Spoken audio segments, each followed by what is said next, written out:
So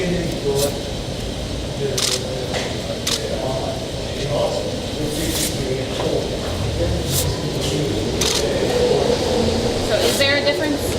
There's a big difference, right? Huge difference. When we do boxing hands, so the primary difference is when we do boxing hands, we have gauze over the knuckles. So the gauze goes over the knuckles and tapes back from there through the hand. The gauze or the tape can only be 1 inch off the knuckle when we box, okay, and it's built up. So we put a lot of padding around the top of the hand and the bottom of the hand.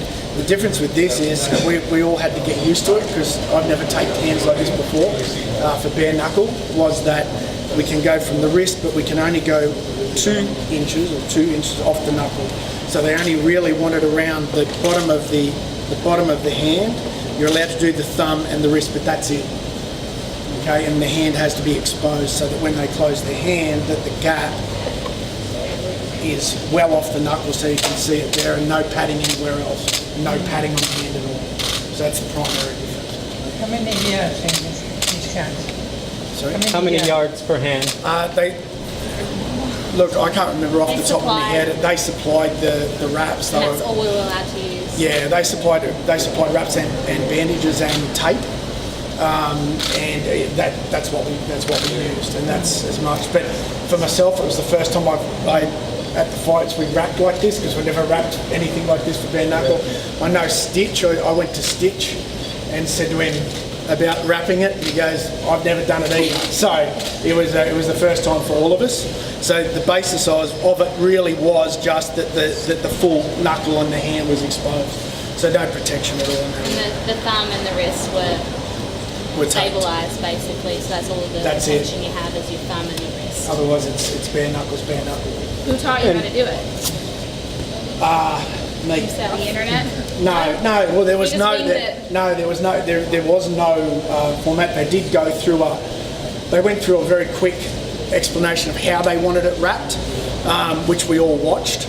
But then literally everyone went back and did as best they are. I mean, all the guys were good rappers and hand rappers and so forth. So we all coped. She, after the fight, had no damage to the wrist at all. She had no breaks in the hand at all. So the support worked. The hands were obviously bruised and swollen, but the taping of this actually did the job on the wrist and so forth. But I wouldn't recommend it on a weekly basis. I would. Bec, for you, obviously you've had your hands wrapped, traditional way for so many years. Yeah. What did it feel like for you to have them done differently for a fight? I guess I only felt it in the fight when I really landed a stiff uppercut to her chin. That's when I really felt it. But to be hit bare knuckle didn't feel any different to MMA at all. It's more like a sting than a thud for a boxing glove. So the only difference I found was punching her. If you didn't select where you're going to punch, you felt a little bit of an ouch on your knuckles, but nothing crazy. The swelling was quite bad, but I swell and bruise really easily. I'm just one of those people that swell up, and I gave myself black eyes from my own guard hitting my face. So it wasn't too far different from what MMA. At the beginning of UFC, there were some states here. Sorry, there were some states that prohibited the sport. What about bare knuckles? Do you know of any states that might not allow this because they might consider it more brutal? In the US? Yeah, or? in the US. I feel like it's going to be hard, just like it was for MMA back in the day. A lot of places just weren't having it. They didn't like MMA. It was barbaric. It was this. It was that. It took a lot of time and effort to really get it respected and looked at like a proper sport. And I think it's going to take that with bare knuckle. But from the last event and how smoothly that ran, how professional it was ran, the fights were great. They were all professional. We all looked like seasoned fighters out there, which we were. And I think that's definitely what we need to keep doing, and it will progress from there. And I think the states and even Australia one day will open up to doing bare knuckle as well, because it's such a great event. It's a great, exciting sport, and there weren't any crazy injuries. There's more injuries in MMA and boxing that you saw on on the last event. So do you see it as a more, will it be easier for bare knuckle to be accepted? If it's done right. Bare Knuckle Fighting Championships are doing it right. They're doing it professional. They're bringing in all the right people, all the right fighters. And as long as it keeps going that way, I think absolutely the sport's going to take off. How's the second time around here different for you? Like the first time, no one really knew what we were getting into with the first bare knuckle events. Are training camp different this time? What's different now? No, nothing's really changed on our side of it. My coach is a kung fu expert, open hand combat, so everything he's known for years we've just translated into the boxing aspect of it. So we haven't really changed much. I guess the unknown, like we now know what to expect fight week, what it's going to be like in there. That was kind of the unknown back then, but I had so much fun and I'm excited to get back in there and do it all again.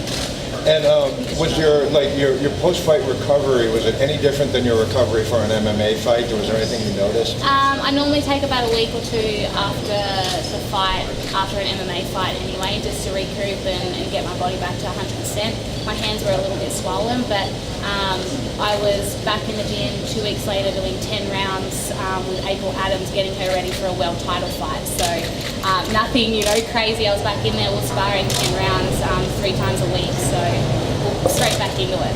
Sure. And have you found, well, let me put it this way, why do you feel that the bare knuckle boxing has resonated with fans the way it has? Because it was really kind of a under the radar kind of hit. There were a lot of people who were interested. I'm sure you got feedback. What do you think clicked with the fans? I feel like a lot of boxing fans are coming over to the bare knuckle, like they love the boxing aspect of boxing, and this is just a new, cool, fun twist. And almost taking it back old school. It is taking it back old school, and it's kind of like taking it back to those times where it was the rawest form of boxing. So I think that's what the excitement is. Even just the local scene in Australia, I was with the UFC fighting and winning with the UFC, and I could walk around a boxing promotion and no one would bat an eyelid at me. They'd acknowledge me, but they weren't like interested in what I was doing. As soon as I signed with bare knuckle, I had so many people talking to me like, "Oh my God, this is awesome! That's crazy! I can't believe you're doing it! I'm excited!" So it kind of evoked all the boxing fans to really get behind it and excited for it. So it's pretty cool. And just one more. After your fight, did like other fighters come out of the woodwork to ask you about it and say, "Hey, should I get in on this?" I had multiple messages from people in Australia, people in the US, people with the UFC even asking, how were you treated? How was it? Was it fun? That's fucking crazy. I'd love to do that. So many people like that's so cool. How was it? Oh, you're crazy for doing it. It was just a whole bunch of different emotions, but yeah, a lot of interest in it. And I've got a lot of Australians like wanting on the show. They're like, "Get me the hook up there, get me the hook up." So Australians love to fight. I don't think you've ever come across an Australian boxer that doesn't go in there and leave it all in that ring. So it's ingrained in us. So this sport's definitely built for an Australian. Take us back to the first time that you were asked maybe to join or to consider it. Yeah. How was that process? Who motivated you? What motivated you to actually do it? Well, yeah, when they originally reached out to me, I was like, "Oh wow, this is cool. This is interesting." I just did a little bit of research to see how professional they were and if they were doing it right, because something like this could go so wrong if it was the wrong kind of promotion doing it or the wrong kind of people. So I definitely wanted to look into it and see if they're doing it the right way. And I saw the names that they were signing and just the way that they were marketing themselves and doing it really professional. And I was like, hell yeah! I'm like, get in contact with my manager. Let's talk. Because this sport is just made for me. I love to box, I love to strike, and I love to dirty box. So, and then you take away the gloves and the aspect of being able to clinch and move people around. That's my thing. Especially with MMA getting used to small hands coming at me, is really no different. So, except for I don't have to worry about getting wrestled or kicked or elbowed. So, that's what excited me. It's just strictly 2 things coming for me, and those 2 things I'm really good at. So. What was their reaction? What was their reaction when you told them that this is something that you wanted to do? This is what he's done for 10, I don't know how many years. Like 30. He's had this skill set that he hasn't really used because he's been training boxers or MMA fighters, and we've slowly introduced some of that into MMA, but he's like, this is what I am on this earth for. Like I have someone finally to give all my tools to. So he was super excited.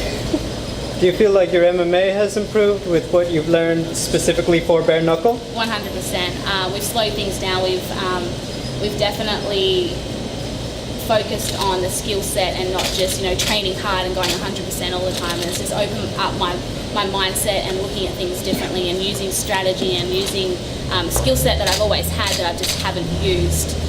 So definitely when I do go back to MMA, you'll see a completely different me in there, and I'll be more tactical, more skillful.